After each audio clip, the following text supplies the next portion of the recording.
अस्सलाम वालेकुम हाज़रीन ऐं नाज़रीन। ड्रामा सीरियल दुलाब जी अचण वारी एपिसोड जी ज़बरदस्त अपडेट तव्हां सां शेयर कंदा हलूं। अॼु वरी ख़बर आहे हिन नंढिड़े वीडियो में।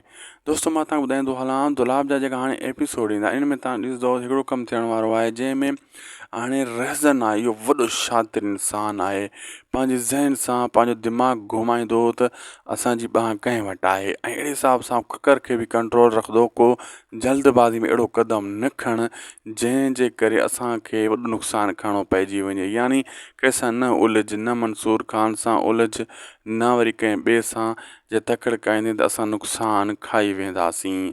ऐं शाहनवाज़ ख़ान एॾो त मतिलबु इन शइ खे वधाइण जी कोशिश में आहे जीअं ही थरथलो मचे, नुक़सानु थिए, मां फ़ाइदो खणां।